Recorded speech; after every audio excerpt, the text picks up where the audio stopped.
majtama'a qaumun fi baitin min buyutillah yatluna kitaballah wa yatadarasunahu fima bainahum illa nazalat alaihimus sakinah wa ghasyiyatuhumur rahmah wa haffat bihimul malaikah wa dzakarahumullahu fiman indah. Tidaklah suatu kaum duduk di salah satu rumah Allah membaca ayat-ayat Allah dan sama-sama mempelajarinya kecuali turun kepada mereka as-sakinah, ketentraman dan kenyamanan.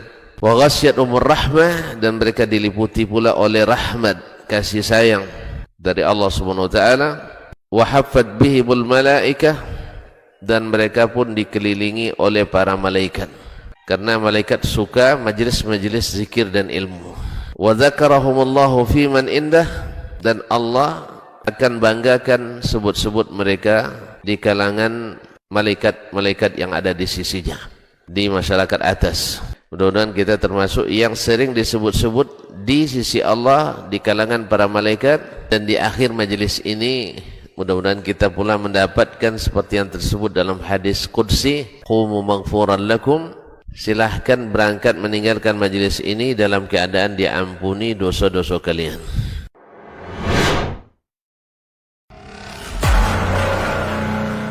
Baik. Bismillah, assalamualaikum warahmatullahi wabarakatuh. Alhamdulillahirabbil alamin, wassalatu wassalamu ala asyrafil anbiya'i wal mursalin wa ala alihi wa ashabihi rasulillahi ajmain, amma ba'd. 91,1 FM Radio Rabbani, Radio Ilmu dan Peradaban, Generasi Rabbani dan pemirsa KMTV dimanapun Anda bisa menyimak siaran kita untuk kesempatan pagi hari ini.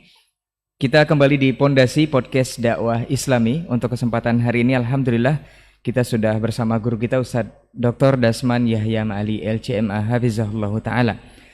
Bersyukur kita kepada Allah Subhanahu wa Ta'ala atas segala bentuk nikmat dan juga rahmatnya kepada kita bersama. Salawat dan salam kepada Nabi Muhammad sallallahu alaihi wasallam.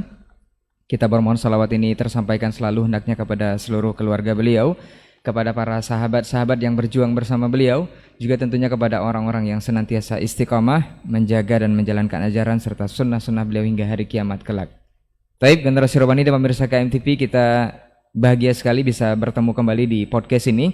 Dan untuk hari ini atau pagi ini, kesempatan ini kita akan membahas sebuah tema yang sangat utama. Sesuai dengan judul yang kita angkat adalah The Prime Time atau waktu-waktu yang sangat utama. Kita maklum atau tahu bahwa sudah memasuki hari ke-18, ke-18. Nanti malam ke-19, nanti ada garis miring-garis-miringnya ya. Nanti kita akan bahas ini selama lebih kurang 1 jam ke depan, apa prime time itu dan waktu-waktu yang utama itu, apa saja yang ibadah yang lebih utama untuk kita lakukan. Kita akan bahas bersama guru kita Ustaz Dr. Dasman Yahya Ma'ali LCMA Hafizahullah Ta'ala. Assalamualaikum Ustaz. Waalaikumsalam warahmatullahi wabarakatuh. Hayakallah Ustaz. Ahlan wa sahlan. Barakallah fiik Ustaz. Ramadan Jazakallah khair untuk kehadirannya di studio Ustaz, dan kita akan membahas tema yang sangat utama Ustaz. The prime time atau waktu-waktu yang sangat utama. Masya Allah. Kita tahu Ustaz, Ramadan ini kan semuanya sebenarnya utama Ustaz waktunya. Dan kita sudah kita bahas juga di diktat bahwa kita akan berburu berkah setiap hari, khususnya di bulan suci Ramadan ini. Tapi ada satu keistimewaan di 10 terakhir yang dikatakan dari keterangan Allah dan Rasulnya Ustaz melalui sunnah dan Al-Quran juga. Sebenarnya apa hal-hal atau hal apa yang utama yang mesti kita lakukan di waktu-waktu atau 10 terakhir Ramadan ini Ustaz? Apakah hanya kita dengar itikaf Ustaz ya, atau membaca Al-Quran, atau momen 10 terakhir ini memang biasanya kita lakukan dengan itikaf, atau seperti apa Ustaz? Nah, fadhal Ustaz. Bismillah wassalatu wassalamu ala Rasulillah wa ala alihi wa sahbihi wa mawala wa ba'du. Innal hamdalillah wassalatu wassalamu ala Rasulillah wa ala alihi wa sahbihi wa mawala ba'du. Para pendengar di 91,1 FM Radio Rabbani, Berajuk Ilmu dan Peradaban, ataupun yang menyaksikan melalui media Kampar Mengaji TV dan media-media lain yang ikut merilis dan merilai perbincangan kita pada hari ini. Saya ucapkan sabahul khair. Semoga waktu ini waktu yang diberkahi oleh Allah Subhanahu wa taala. Semoga setiap kata yang kita ucapkan atau sikap yang kita lakukan mendapat bimbingan dan ridha Allah Subhanahu wa taala. Khususnya di bulan yang suci ini, di bulan Ramadan. Alhamdulillah atas segala nikmat dan karunia-Nya, bahwa tidak akan lama lagi, dalam 2 hari atau ketiga harinya kita akan masuk ke the prime time, yaitu waktu-waktu utama. Ibarat pertandingan ini putaran akhir, putaran yang mendebarkan, yang di samping juga penuh harapan. Namun sebelum kita masuk ke pembicaraan ini, ada satu hal yang mungkin ada baiknya kita ingatkan diri kita sendiri, kemudian saudara-saudara kita yang berpuasa, kaum muslimin dan muslimat yang dimuliakan Allah Subhanahu wa taala. Yaitu tentang suatu penyakit kita, dan ini menimpa banyak atau mayoritas dari kita. Dan untuk itulah kita hari ini berbincang, mudah-mudahan bisa saling mengingatkan dan saling menguatkan. Yaitu penyakit al-ghaflah, penyakit yang membuat kita banyak rugi di dunia dan di akhirat, yaitu sifat al-ghaflah. Al-ghaflah dalam bahasa Arab artinya adalah, secara etimologi, secara bahasa, maknanya adalah tarkus syai' ihmalan wa iradan, yaitu meninggalkan sesuatu yang bersifat menyia-nyiakan dan melalaikan, yaitu meninggal, berpaling daripadanya. Kita tahu semua kita hari ini tahu bahwa Asyur Awakhir itu adalah hari-hari yang terbaik, khususnya di malam harinya. Sampai-sampai Syekhul Islam Taimiyah rahimahullah ta'ala mengatakan al-layali al-ashr al-akhir min Ramadan afdalul layali ala fi kulli sana, afdal min layali ashril awail min Dzulhijjah, bahwa 10 malam terakhir bulan Ramadan ini adalah malam paling utama, bahkan lebih afdal daripada malam-malam hari 10 pertama bulan Dzulhijjah. Sedangkan siang al-ashrul awail min Dzulhijjah afdal min ayam al-awakhir atau ashr al-awakhir min nahari al-ashr al-awakhir min Ramadan. Jadi di Ramadan ini malamnya yang paling afdal, dan di bulan Dzulhijjah siangnya yang paling afdal, dan kedua-duanya adalah yang paling utama secara umum. Ini makna al-ghaflah berbahasa adalah tarkus syai' ihmalan wa iradan, meninggalkan sesuatu yang kita sudah tahu itu. Tidak ada orang muslim yang berpuasa yang tidak mengetahui ini, tapi tetap asaba aktsarana al-ghaflah, tahu itu, sehingga tidak sedikit nanti waktu kita terbuang tanpa manfaat dan kegunaan-guna. Sedangkan menurut istilah al-ghaflah itu disebutkan oleh para ulama adalah mutaba'atun nafsi ala syahawatiha, yaitu mengikuti nafsu untuk melepaskan keinginan-keinginannya. Kalau di 10 hari terakhir bulan Ramadan, tahulah untuk keinginan diri itu rumah mesti servis, mesti rapi, teratur. Kalau bisa juga perabotannya diganti. Kemudian hidangan-hidangan harus juga kalau bisa membuat decak kagum orang.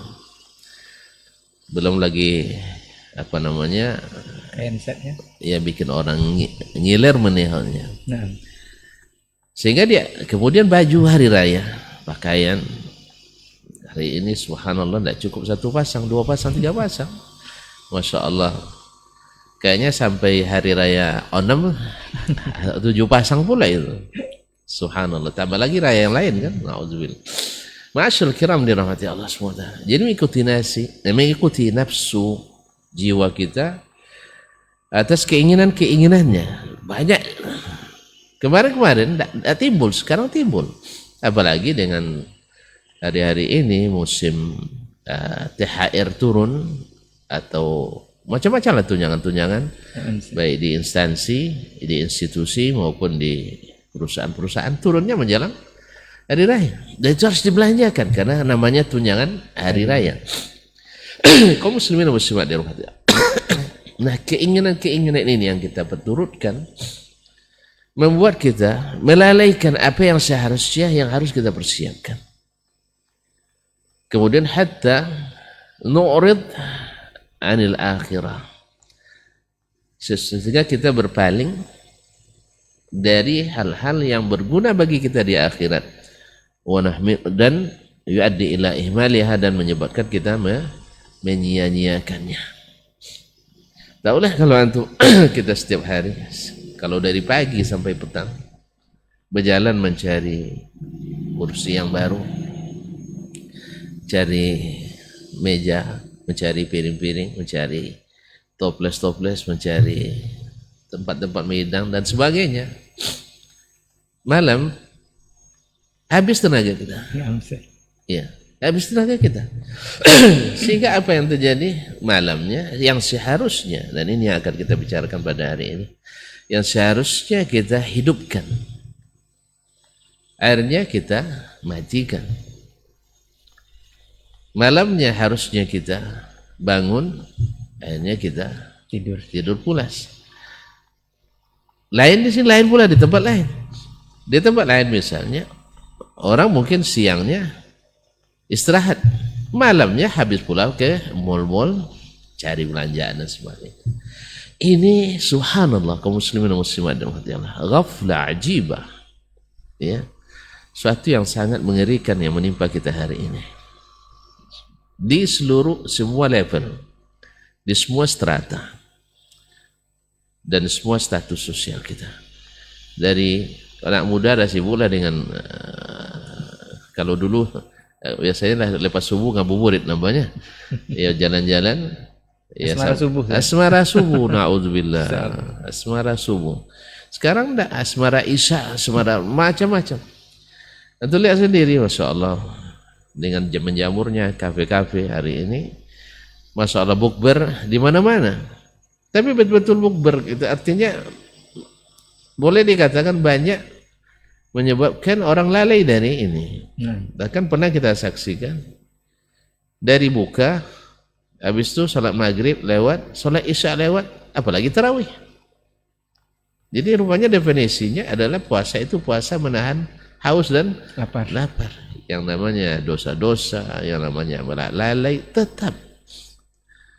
Nah, disinilah sebenarnya kita, ya khususnya para orang tua yang paling dekat dengan anaknya, kemudian para tokoh masyarakat, para ulama, para guru punya kewajiban ekstra untuk mengingatkan, dan juga para pemangku kebijakan, ya, pemangku kebijakan untuk juga mengiring umat kepada tidak melalaikan akhirat mereka, karena dunia yang sebenarnya sudah jauh hari sudah dipersiapkan, bukan sekarang. Nah, terkait dengan apa yang Anda katakan, apa yang waktu-waktu di prime time ini, di waktu-waktu the last prime time ini, waktu-waktu Asyur Awakhir yang sangat berharga. Bukan hanya harinya, jamnya, menitnya dan detiknya. Pokoknya di 10 hari terakhir ini, khususnya di malam-malamnya, dia tidak mau kita harus, jangan sampai ada hal-hal yang melalaikan kita. Ya kalau seandainya makanan nanti setelah seraya aja disiapkan, atau apa yang ada. Nah, apa yang ada, karena memang kita tidak disuruh untuk berlebihan. Apa yang ada, ya alhamdulillah, gini kan. Jangan sampai hari-hari. Nah, Nabi alaihissalatu wassalam, apa saja yang menjadi amalan andalan di bulan atau di hari-hari terakhir ini, waktu-waktu utama ini. Memang kita tidak bisa mencari teladan dan panutan dalam hal ini yang bisa melebihi ada kecuali Nabi alaihissalatu wassalam.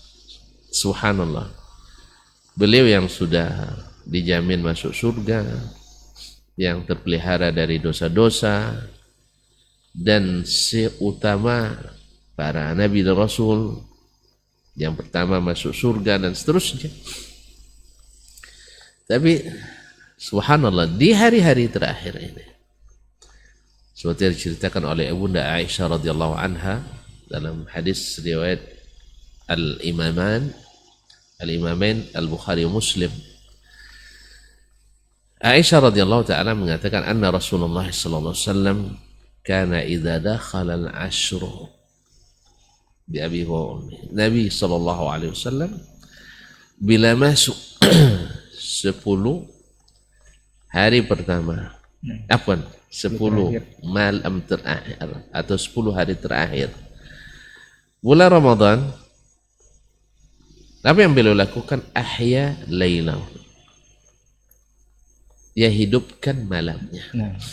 Apa makna malam yang hidup? Kita kan selalu bilang tidak ada tanda-tanda kehidupan. Maknanya apa? Orang pada tidak kelihatan, tertidur.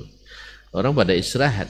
Tapi kalau yang hidup, kalau kita lewat di zaman itu, ya ketika mereka sholat masing-masing di rumahnya waktu itu setiap rumah itu terdengar dawi, yaitu dengungan seperti dengungan lebah, karena suara saling saling beradu suara, sehingga yang timbul adalah dengungan seperti dengungan dari kejauhan, tidak jelas, tapi setiap rumah ada lantunan baca ayat Quran dari rumah-rumah tersebut, karena mereka menghidupkan malam.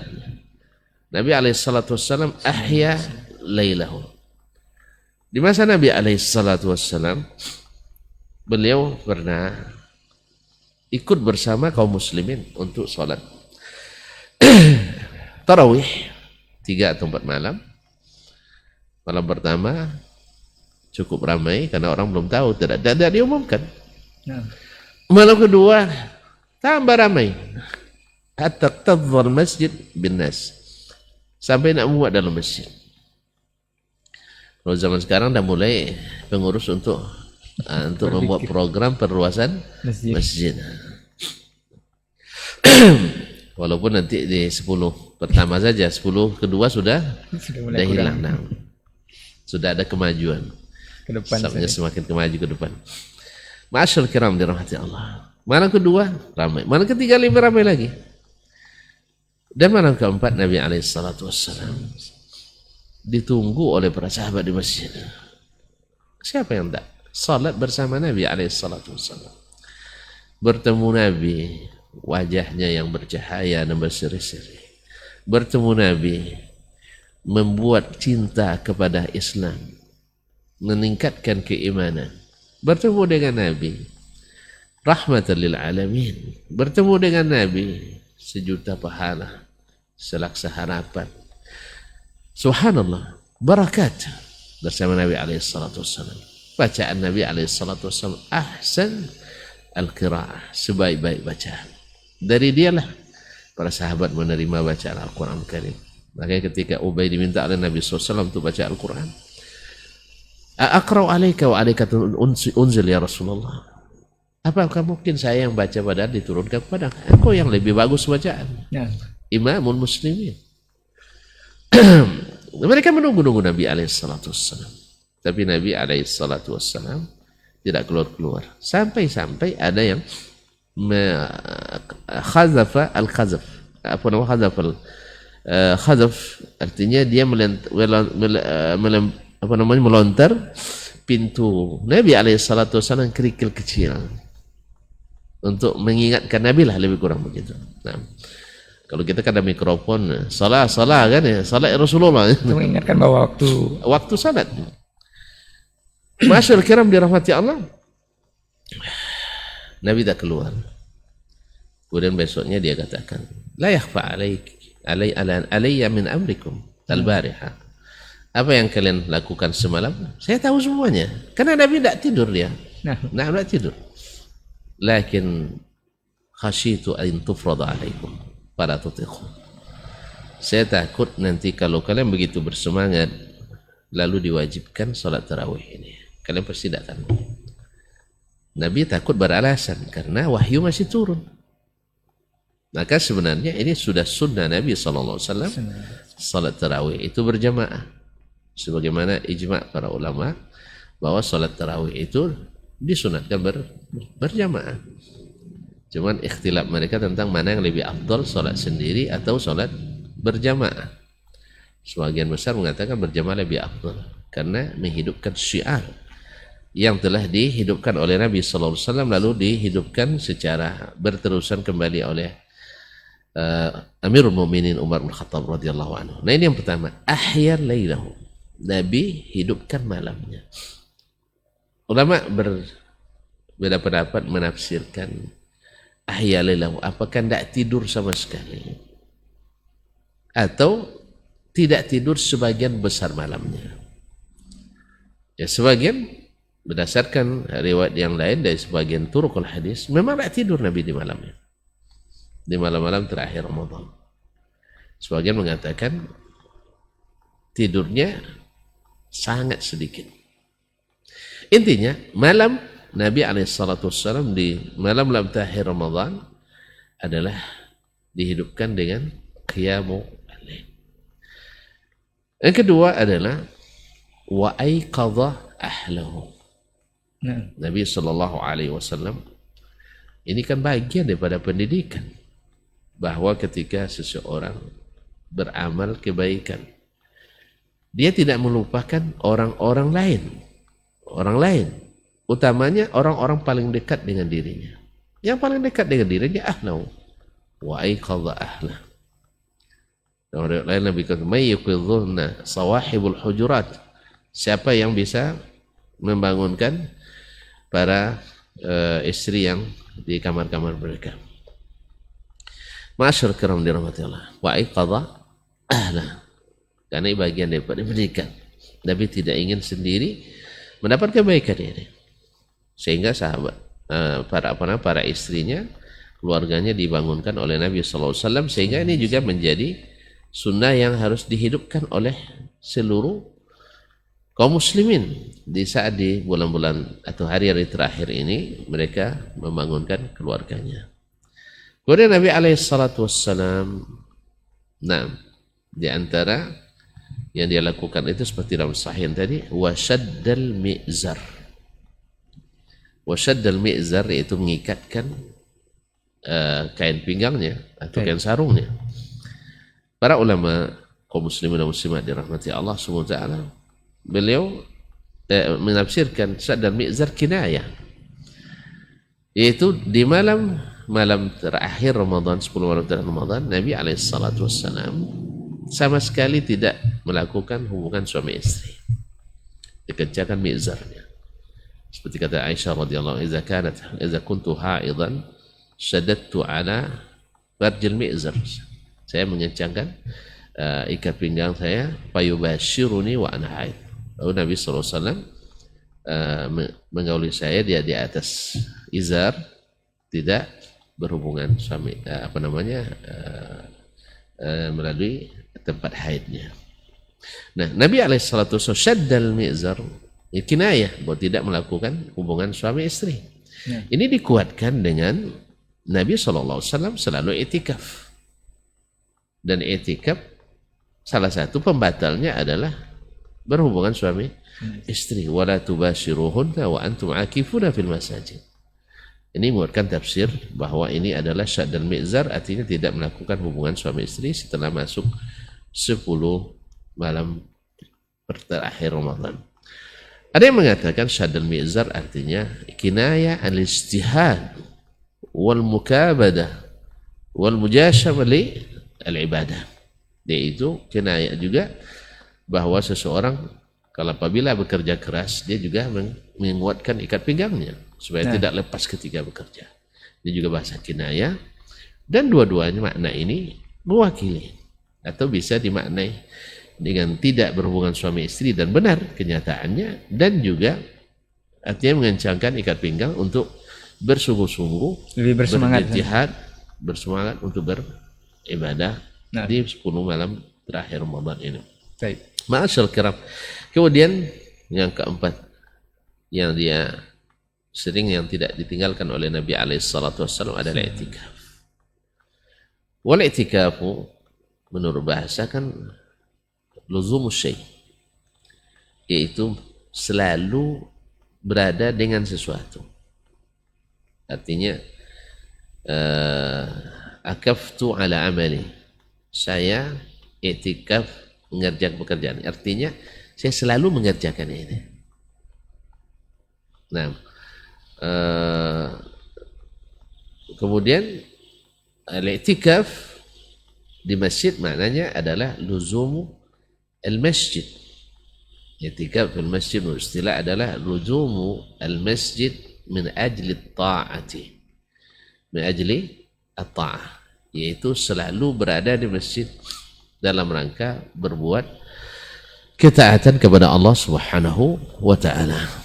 Nabi SAW selalu i'tikaf di 10 malam terakhir sampai Allah wafatkan dia, seperti dalam hadis as-sahihain dari Ummul Mukminin Aisyah radhiyallahu taala anha. Nah, Nabi SAW kenapa dia i'tikaf? Karena orang i'tikaf di masjid gerakannya pasti terbatas. Gerakan terbatas, gerakan yang sifatnya melalaikan keluarga, jual beli, kan tadilah. Kalau sekarang kita tidak i'tikaf misalnya di akhir Ramadan ini, tentu jual beli tinggal. Tidak, kalau kita tidak i'tikaf, tentu kita akan melakukannya. Teringat beli ini, pergi beli ini. Tapi kalau i'tikaf, tidak, kecuali itu batalkan i'tikaf. Demikian juga dengan keluarga.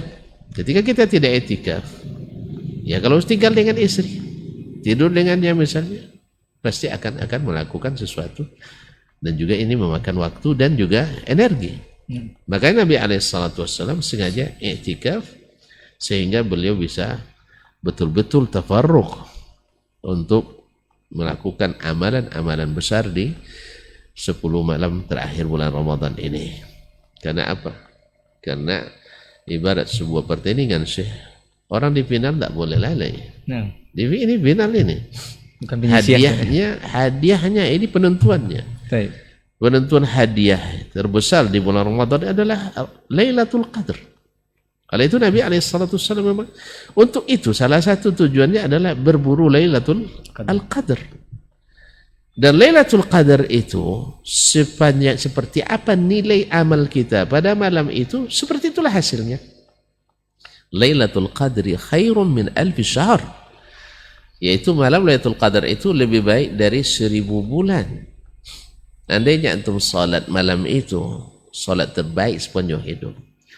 Kemudian sedekah malam itu, sedekah terbaik sepanjang hidup. Zikir dan doa terbaik sepanjang hidup. Dan seluruh baca Al-Quran terbaik semuanya hidup di malam Lailatul Qadar. Bayangkan hadiahnya. Nah, Nabi tidak mau menyia-nyiakan itu. Tidak mau menyia-nyiakan itu. Dan adanya di 10 malam terakhir. Dan lebihnya lagi diharapkan di malam-malam ganjil. Makanya Nabi mulai masuk i'tikafnya tanggal malam 21 Ketika terbenam matahari masuk malam 21 sampai terbit fajar pada hari Al-Aid, Lailatul Aid. Sampai Lailatul Aid. Ma'asyiral kiram dirahmati Allah Subhanahu wa taala. Ini i'tikaf, itulah sebabnya Nabi alaihi salam i'tikaf. Nah, sekarang mungkin ada pertanyaan, Lailatul Qadar tahun ini kira-kira di malam keberapa? Soalnya malam ganjil kita berbeda. Ya, sekarang kan malam ini malam 19 sih. 19 ya. Nah, Ustaz. Lusanya malam 20. Dan setelahnya baru 21. Nah, bagi sebagian malam ini sudah malam 21. Bagi yang puasa Jumat. Bahkan besok itu malam 21 bagi yang puasa hari Sabtu. Dan malam lusanya itu malam 21 bagi yang puasa yang mazhabnya ingin lambat puasa, ingin cepat hari raya. Nah, ini juga semakin membuat kita tidak boleh nyanyikan setiap malam. Mana tahu yang benar yang Jumatnya, dan mana tahu yang benar adalah puasa Sabtunya, mana tahu yang benar adalah Ahadnya. Maka tidak boleh satu malam pun disisiakan. Ini untuk tahun ini secara khusus ini. Ya, Nabi sebab apa kita sekarang bingung mana layalul witirnya yang mana ini? Berbeda kan? Malam ini kah? Atau malam esok? Atau malam lusa? Ya, jadi ini juga membuat seorang muslim hari ini, muslimah juga harus lebih bermujahadah pada ini. Jangan sampai rupanya ternyata malam ini malam 21. Nah, itu harus sudah mulai dari sekarang tuh. Nah, atau malam 19 kini ya? 19 ya? Oh maaf, 19 berarti bagi yang puasa Jumat 20 saya nih. 20? Enggak, ya puasa Sabtu 20. 21 malam. Ya 21 malam ini. Berarti antum sejak malam ini udah mulai i'tikaf. Subhanallah. Tapi kaum muslimin yang sesuai prosedur adalah yang malam 21 adalah yang malam lusa. Malam ini belum, malam besok belum, malam lusanya. Yang prosedur yang ikut protap, prosedur tetap. Yang telah digariskan oleh Rasulullah SAW. Ustaz. Barakallahu fiik. Ustaz, kita ke lebih spesifik ke itikaf tadi Ustaz. Kalau dari sudah Ustaz jelaskan seperti apa di memasuki the prime time atau 10 terakhir ini kita banyak lalai dengan hal-hal duniawi atau kesibukan-kesibukan yang lainnya sebenarnya tidak berpengaruh besar kepada akhirat kita. Nah, untuk itikaf ini sendiri Ustaz mungkin perlu kita beritahukan kembali kepada seluruh kaum muslimin khususnya bagi kita juga. Sebenarnya syarat dan ketentuannya itu seperti apa Ustaz? Karena ada yang menghubung-hubungkan atau membenarkan juga bahwa syariat ini atau itikaf ini itu sesuai dengan amalan Nabi sebelum diangkat menjadi Rasul ketika di Gua Hira Ustaz. Yang bertahanus atau apa seperti apa Ustaz? Ini dihubungkan. Jadi mereka buat sendiri aturan itikafnya tidak seperti yang dicontohkan Nabi. Ini seperti apa Ustaz? Ya, kalau antum bilang mereka buat sendiri berarti bukan sunnah Nabi.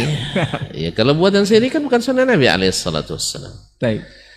Sebab memang ada perbicaraan antara ulama apakah amalan-amalan yang dilakukan oleh Nabi SAW sebelum beliau diangkat jadi Rasul diikuti atau tidak. Nah, ada yang mengatakan diikuti. Tapi yang sahih adalah diikuti bila amalan ini masih diteruskan oleh beliau. Diteruskan setelah diangkat jadi Rasul. Sebab tasyri' itu baru dimulai sejak Nabi diangkat jadi Rasul. Ya, kalau Nabi alaihissalam misalnya di masa sebelum diangkat jadi Rasul, beliau suka berbuat kebaikan, dan itu dilanjutkan setelah beliau diangkat jadi Rasul, kita ikuti. Dan kalau tidak, berarti itu sudah tidak berlaku lagi. Jangankan perbuatan beliau yang belum jadi Rasul, perbuatan para Nabi dan Rasul sebelum Nabi kita juga sudah dinasak. Ya, misalnya apa yang dibawa dulu oleh Nabi Musa alaihissalam atau Nabi Isa alaihissalam, Nabi Ibrahim, Nabi Ismail dan Nabi lain alaihi wassalatu wassalam, Ya setelah datang Nabi kita, diangkat dia jadi Rasul, itu sudah nasakh semuanya. Makanya ya, itu amalan Rasul ya, apalagi amalan seseorang yang belum menjadi Rasul. Itu pertama. Yang kedua, kaum muslimin dan muslimat dirahmati Allah, Nabi kan lama menyunahkan i'tikaf. Puasa kan disunahkan di tahun kedua Hijriah. Dan beliau sudah menyunahkan i'tikaf sejak awal-awal lagi. Jadi sabit bil ijma'. Kemudian definisi i'tikaf yang disebutkan oleh para ulama yaitu luzumul muslim al-mumayyiz al-masjid min ajli ta'at. Jadi i'tikaf itu di masjid, bukan di gua. Kalau gua itu namanya tahannu. Nah, Masyaallah kiram dirahmati Allah Subhanahu wa taala. Jadi nanti akan ada di syarat-syaratnya bahwasanya Nabi itu i'tikafnya di masjid dan Masjid Nabawi waktu itu. Soal besar kecil masjid kan tidak pengaruh. Yang penting dia masjid. Dan oleh sebab itu maka melakukan i'tikaf di selain masjid secara ijma' ulama mengatakan tidak sah. Cuman masalahnya sekarang di negeri kita kan ada nama surau, ada nama musalla, ada nama masjid. Nah, apakah ini istilah syar'i, fiqhi atau istilah kita saja? Sebab dalam istilah fikih itu yang diketahui dulu adalah masjid, kemudian masjid jami'. Sedangkan musalla itu adalah tempat salat orang Idul Fitri atau Idul Adha di lapangan. Itu musalla namanya. Kalau kita kan enggak, yang belum naik status jadi masjid, musalla namanya. Iya kan? Tak ada Jumatan. Iya. Yang tak bakal naik status surau kan? Surau itu selamat. Nah, sebenarnya mana yang masjid? Masjid itu adalah yang di dalamnya didirikan salat berjamaah rutin setiap hari 5 waktu. 5 waktu. Kemudian ulama menyebutkan lagi, dia mesti ada Jumat di situ. Sebab apa? Sebab kalau orang i'tikaf, dia tidak gugur Jumat daripadanya. Tidak gugur salat Jumat. Nah, kalau dia i'tikaf di masjid yang tak Jumatnya, otomatis cuma dia tinggalkan tempat i'tikafnya, batal i'tikafnya. Oleh sebab itu maka ulama mensyaratkan masjid tempat i'tikaf itu masjid jami', yaitu masjid yang ada i'tikaf di dalamnya. Ada yang masjid ada salat Jumat di dalamnya, supaya tidak mengharuskan orang yang mu'takif ini keluar dan pergi meninggalkan tempat dia i'tikaf. Makanya i'tikaf di surau kan tidak ada Jumatnya. Enggak sih. Berarti tidak i'tikaf syar'i.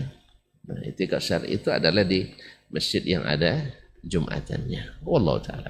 Baik Ustaz. Berarti tadi salah satu syaratnya yang diutamakan memang i'tikaf itu di masjid, bukan di selain masjid ataupun masjid yang memang tidak ada Jumatannya. Iya, apalagi di gua. Nah, Ustaz. Apalagi di gua. Yang menghubung-hubungkan karena dengan memang selama Nabi, sepanjang itu Nabi sallallahu alaihi wasallam tidak ada yang namanya i'tikaf kecuali di masjid. Dan tidak ada pula sahabat waktu itu yang minta izin ke Nabi, ya Rasulullah, saya nak coba pula gimana rasanya beribadah di gua Hira. Nah, tidak ada. Yang kita ketahui tidak ada mereka ingin merasakan sensasi beribadah 10 malam terakhir di gua Hira. Itu tandanya tidak ada hal-hal yang istimewa setelah Islam di dalamnya. Wallahu taala. Kemudian apakah prosesi i'tikaf yang 10 malam terakhir ini kita memang harus full di masjid, ataukah boleh kita keluar selang waktu memang itu keperluan yang mendesak atau kebutuhan? Kemudian apakah seperti yang Ustaz sampaikan tadi bahwa salah satu yang diinginkan Nabi ketika melakukan i'tikaf adalah mencari malam Lailatul Qadar, Ustaz? Nah, apakah ini bisa jaminan Ustaz, kalau kita misalnya full i'tikaf itu akan bisa ketemu dengan malam Lailatul Qadar? Baik, barakallahu fiik. Pertama, ulama ijma' yang namanya i'tikaf secara hukum fikih hukumnya sunat, tidak wajib. Kemudian balik lagi qiyamul Ramadan juga hukumnya sunnah. Mencari Lailatul Qadar hukumnya sunnah. Kemudian baca Al-Quran, zikir, doa dan selainnya juga sunnah. Ini pertama yang harus kita pahami. Apa sebab? Karena kita ketika dihadapkan dengan beberapa hal yang kedua-duanya maslahat, kepentingan. Sekarang kan kepentingan saya etikaf. Sah? Nah. Cuma di satu sisi, saya harus punya kewajiban yang tidak bisa saya tinggalkan. Nah, di mana yang didahulukan? Nah, kewajiban saya. Idza ta'aradat maslahatan. Yang pertama, idza ta'arada al-wajib ma'al mandub. Itu tidak ada khilafnya, yang kita ketahui bahwa yang wajib mesti didahulukan. Nah. Cuman kan wajib ini kan ada bertingkat pula. Ada wajib faid, ada yang kewajiban yang kalau tidak dikerjakan sekarang tidak bisa diganti. Dan ada kewajiban yang bila tidak dilaksanakan sekarang bisa diganti dengan masa yang lain. Nah, yang seperti ini mungkin kita dahulukan ini. Terus ya. Nah, tapi misalnya bertemu nanti orang yang nak mengqadha puasa di bulan Syawal. Nah. Kalau dia qadha puasanya, kemungkinan dia tidak bisa puasa sunat. Nah, apakah dia dahulukan yang qadha? Itu kan wajib itu. Kan wajib. Lalu dia dahulukan yang wajib ini sehingga tidak bisa puasa sunatnya. Karena sunat Syawal namanya saja pula sunat di bulan Syawal. Nah, sedangkan qadha ini waktunya panjang. Mustadrakah. Nah. Artinya maslahah mustadrakah. Bisa diganti di luar bulan Syawal. Maka di sini para sebagian ulama mengatakan tidak mesti dibayar dulu yang wajib. Kalau seandainya dengan membayar yang wajib itu hilang yang sunat yang terbatas ini. Karena Ibunda Aisyah radhiyallahu anha mengatakan bahwasanya beliau karena ia mengurus Nabi alaihi salatu wassalam sampai-sampai qadha puasa Ramadannya baru dibayar di bulan Sya'ban. Baru dibayarnya bulan Sya'ban. Ya. Kalau kita lihat kebiasaan para al-muslimin wal muslimat di kalangan sahabat radhiyallahu anhu ajma'in, mereka tak akan menyia-nyiakan pula itu. Apalagi di bawah pengawasan Nabi alaihi salatu wassalam. Berarti boleh melamatkan qadha puasa. Dan apakah di sepanjang tahun itu, kan tadi di bulan Sya'ban baru dia qadha. Tidak ada puasa sunat sama sekali.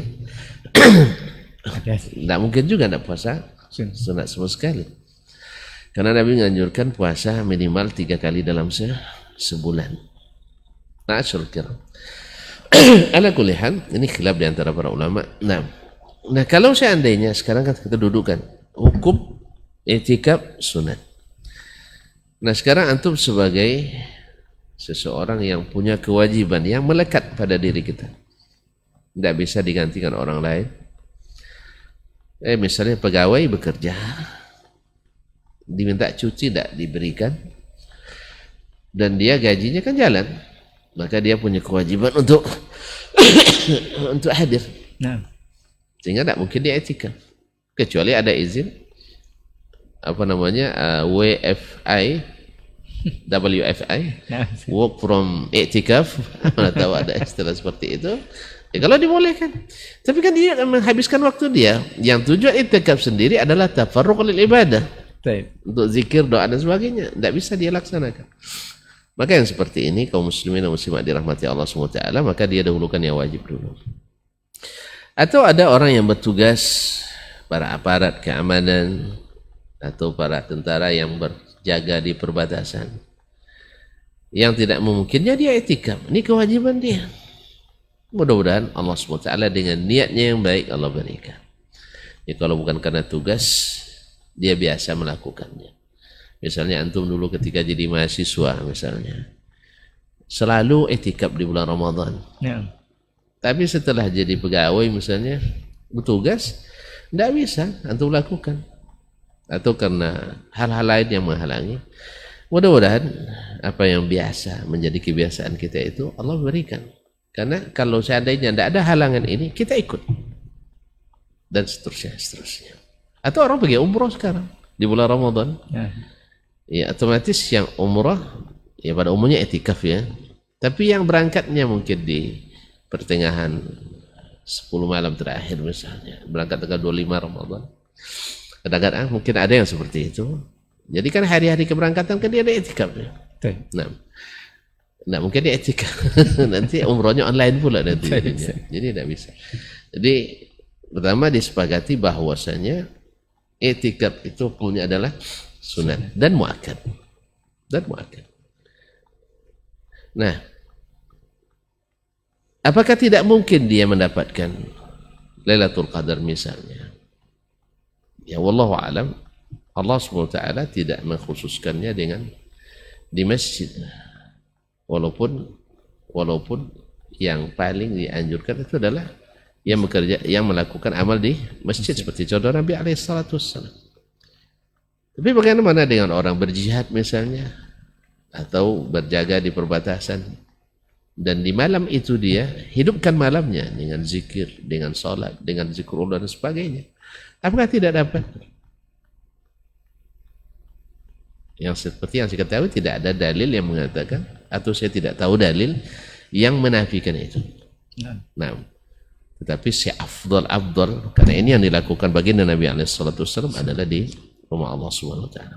Wallahu a'lam. Bagaimana yang kalau tadi alasannya karena ada yang itikaf ini sunnah Ustaz, kemudian ada kewajiban-kewajiban mesti dijalankan dan lebih didahulukan itu. Bagaimana dengan orang yang bertahun-tahun mungkin tidak pernah itikaf, kemudian satu ketika ada kesempatan setelah berumah tangga mungkin Ustaz, jadi minta izin kepada keluarga untuk bisa itikaf. Kebetulan baru punya momongan Ustaz. Jadi khawatir tanggung jawab ini tidak bisa dipikul sendiri oleh istri dan tidak bisa itikaf Ustaz. Ini memilihnya seperti apa Ustaz? Nah. Ini jangan-jangan etikaf untuk menghindar untuk mengurus anak bisa. Kalau mana tahu karena dapat anak kan, nah ini daripada setiap hari ngurus si kecil dan sebagainya, gantian ronda malam, mending itikaf. Anaknya rewel pula setiap malam pasti bangun dan sebagainya. Kalau itu tujuannya, ya kita katakan enggak lah.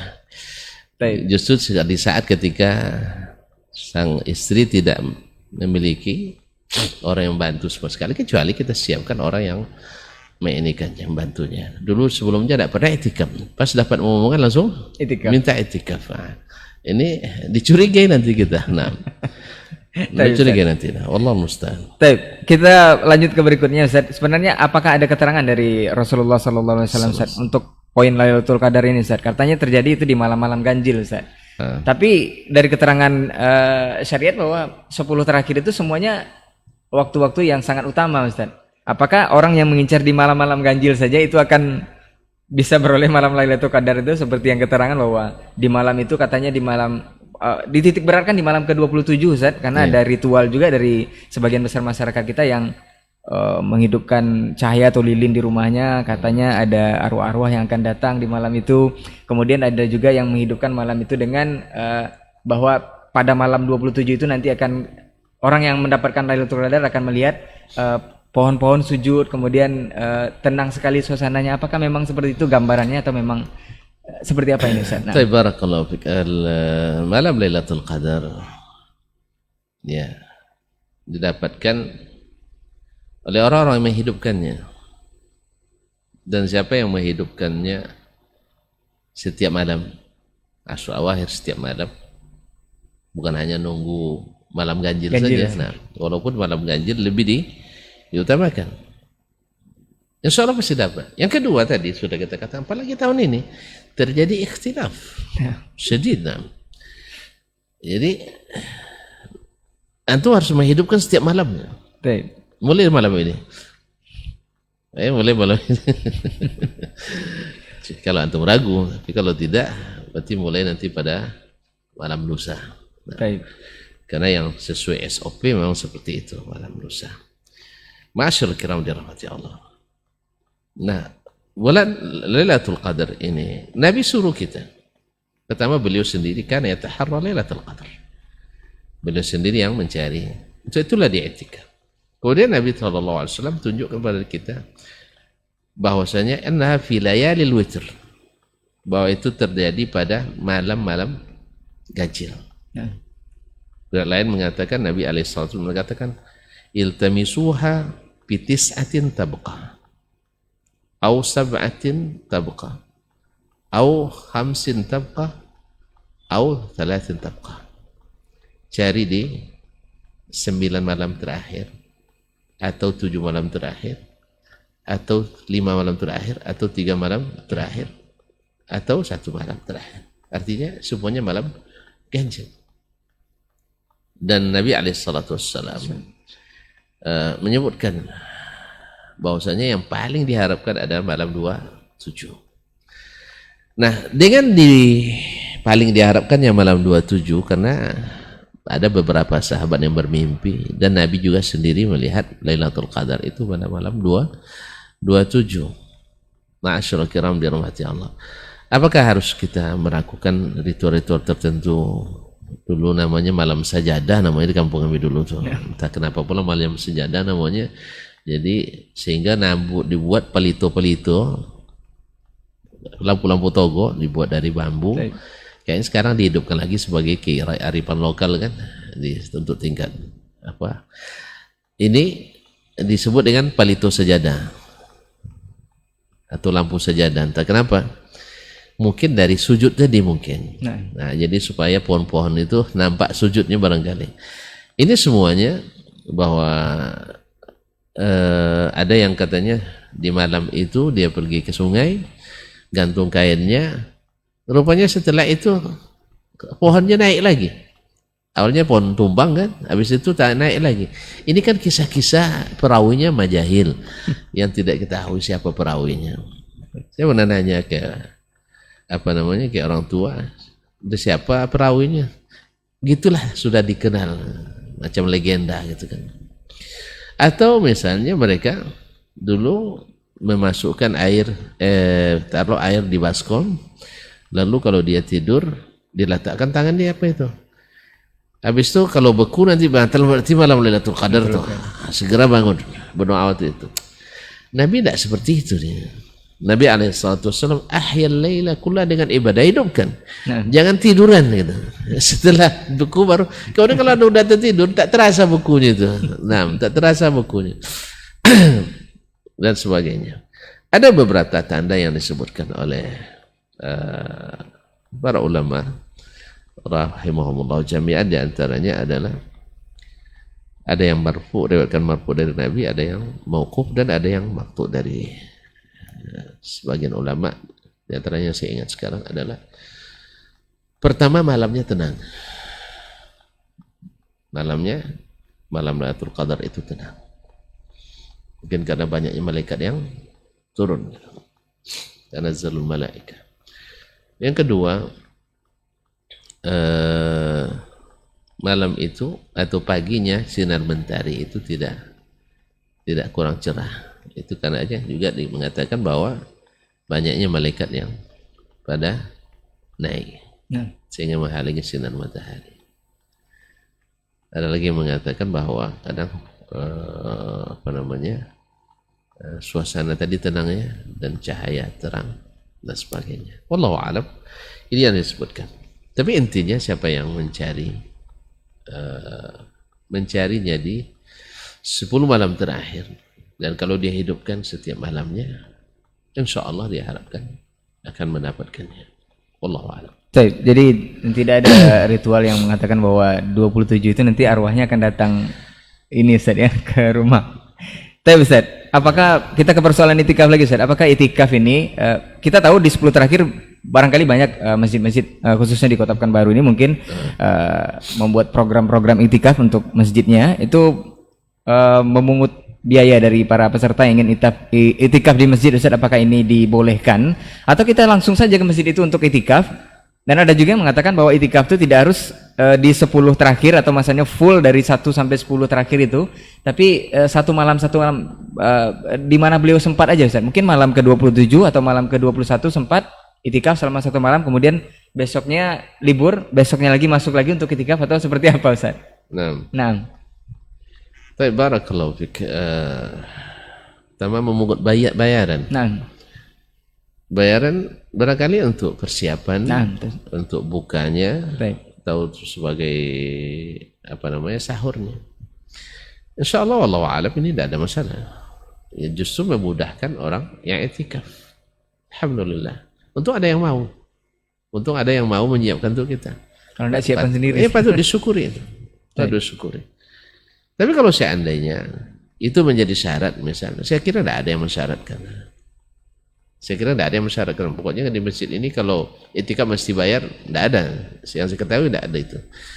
Tapi kalau maksudnya kalau nak ikut makan dengan kita nanti bayar.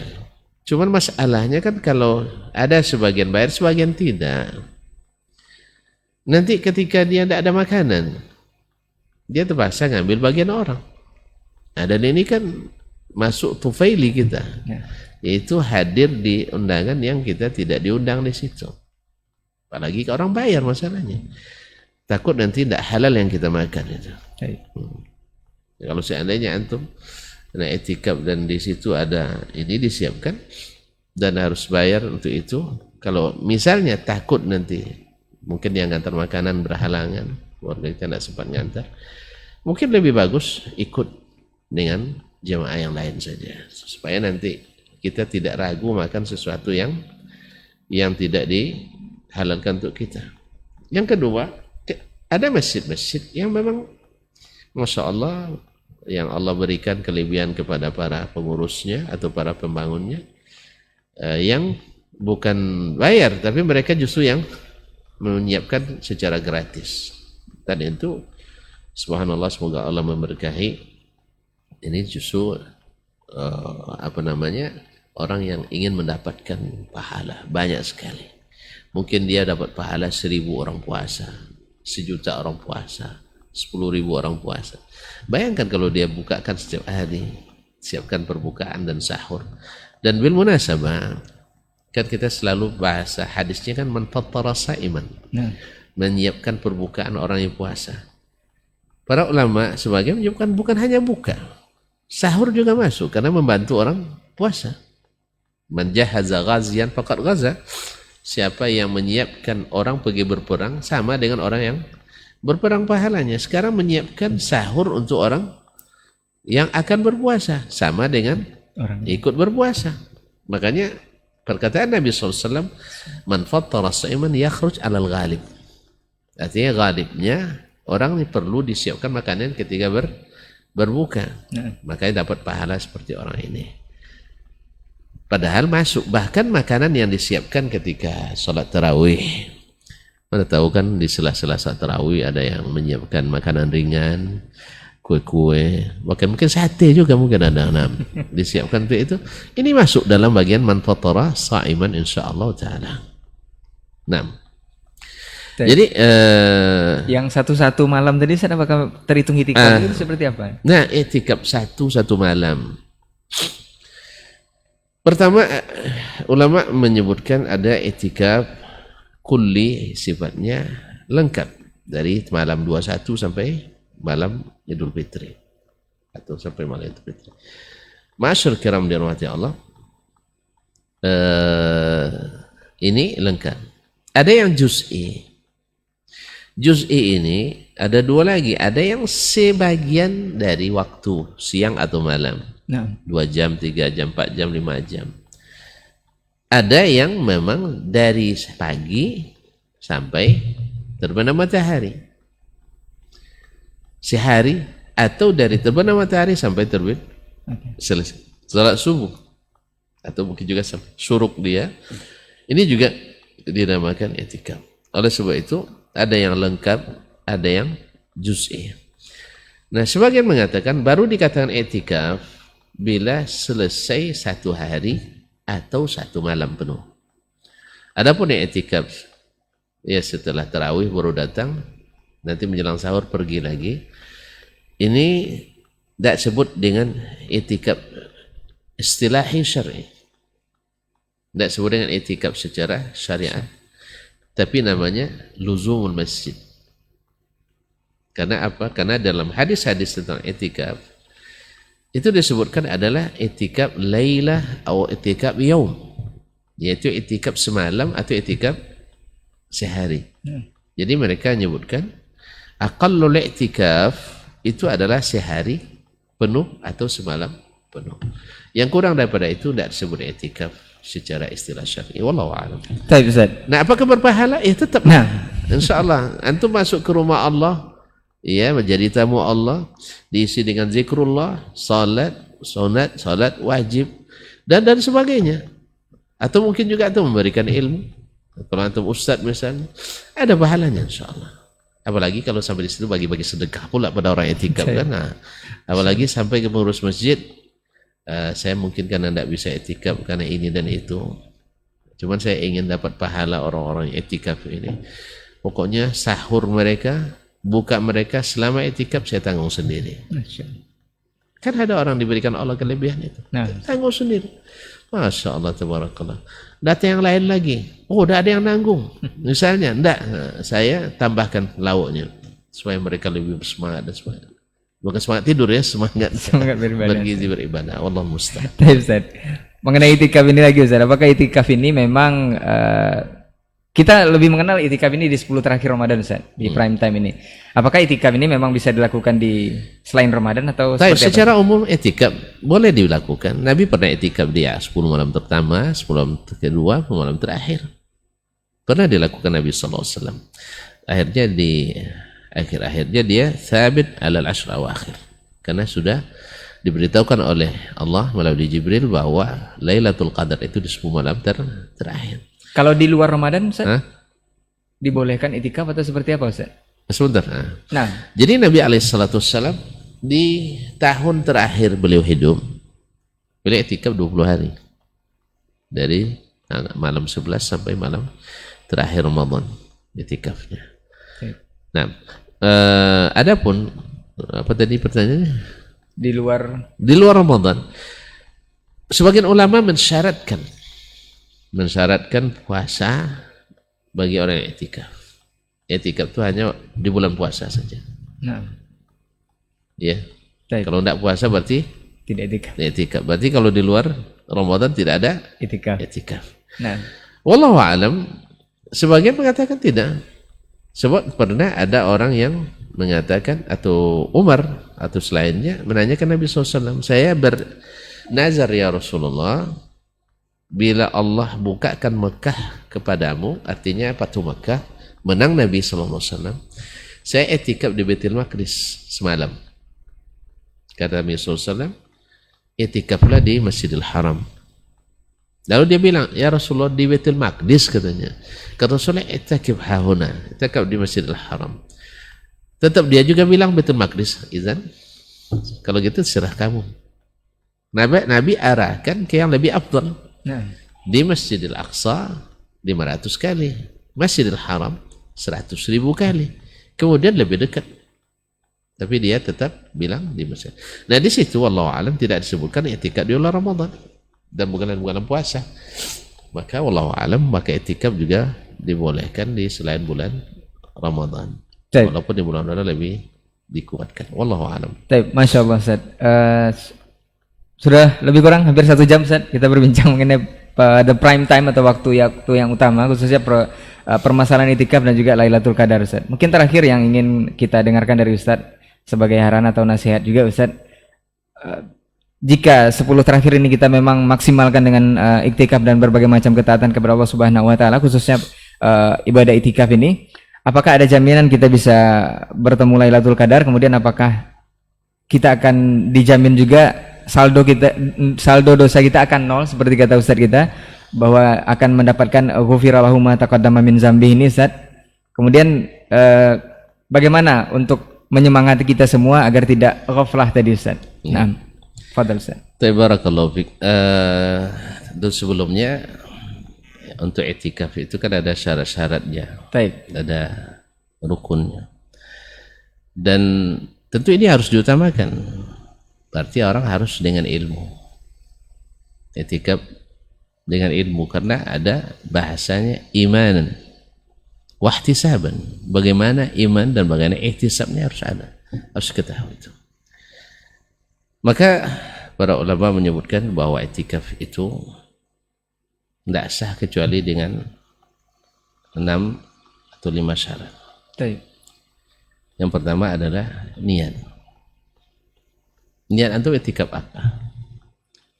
Karena niat itu bunyinya mudah. Karena ada niat, kadang wallahu a'lam, kadang karena teman ikut, saya ikut pula. Misalnya, lupa dia lillahi ta'ala untuk melaksanakan perintah Allah. Yang kedua, etikaf itu tidak sah kecuali dari seorang muslim yang mumayyiz. Seorang muslim yang mumayyiz.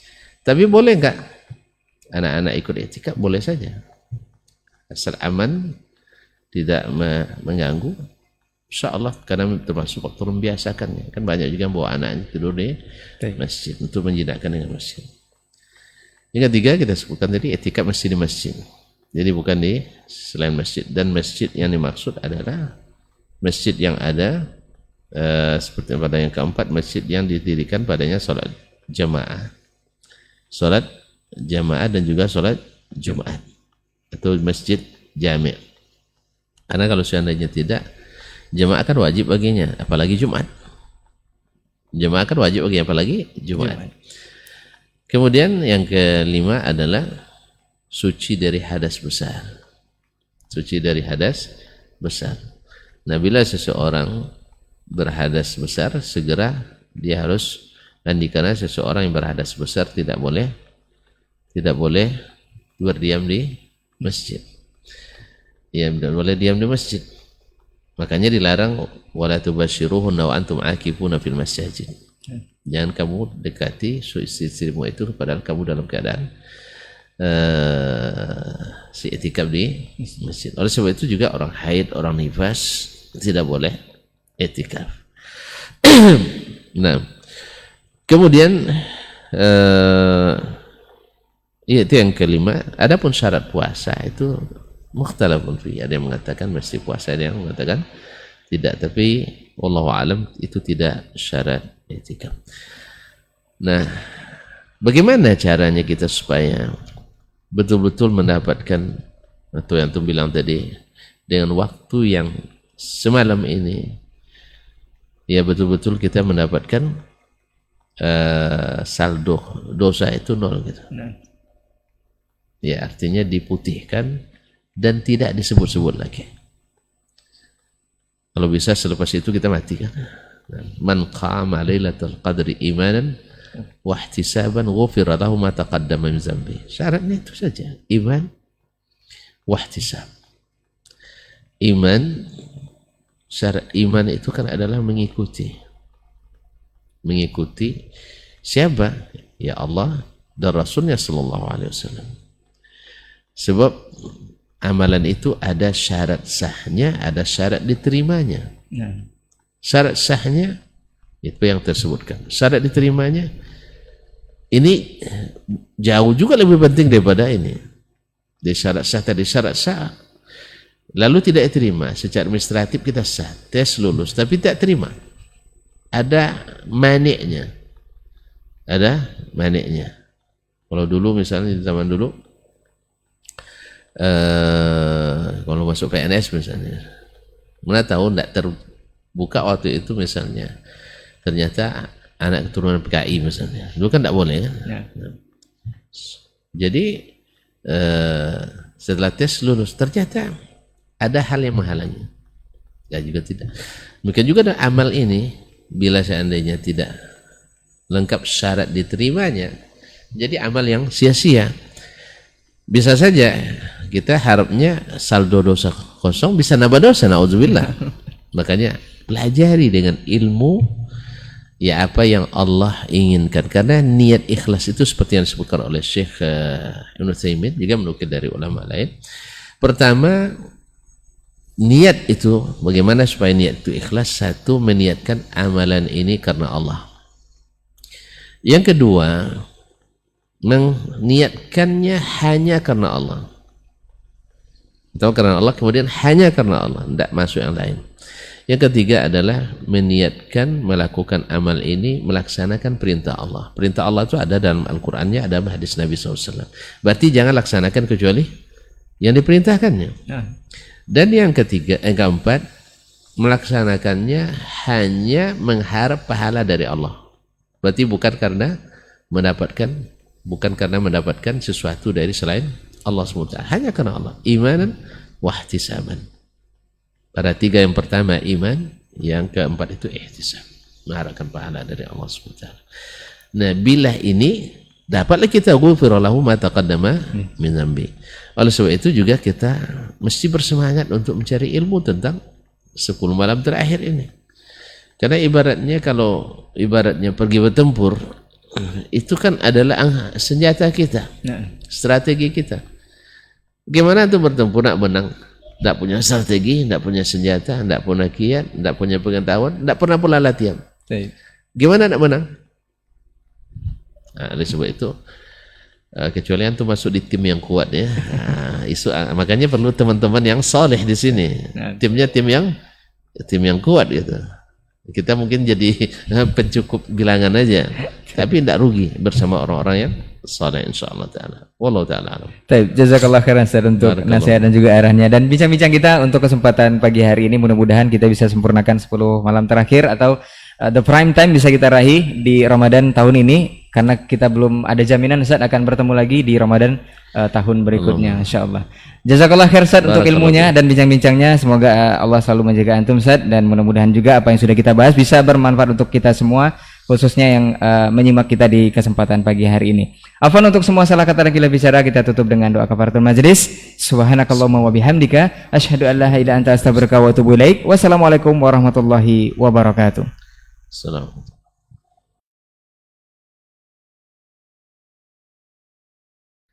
Majtama'a qaumun fi baitin min buyutillah yatluna kitaballah wa yatadarasunahu fima bainahum illa nazalat alaihimus sakinah wa ghasyiyatuhumur rahmah wa haffat bihimul malaikah wa dzakarahumullahu fiman indah. Tidaklah suatu kaum duduk di salah satu rumah Allah membaca ayat-ayat Allah dan sama-sama mempelajarinya, kecuali turun kepada mereka as-sakinah, ketentraman dan kenyamanan. Wa ghasyiyatuhumur rahmah, dan mereka diliputi pula oleh rahmat, kasih sayang dari Allah Subhanahu wa taala. Wa haffat bihimul malaikah, dan mereka pun dikelilingi oleh para malaikat, karena malaikat suka majlis-majlis zikir dan ilmu. Wa dzakarahumullahu fiman indah, dan Allah akan banggakan sebut-sebut mereka di kalangan malaikat-malaikat yang ada di sisinya, di masyarakat atas.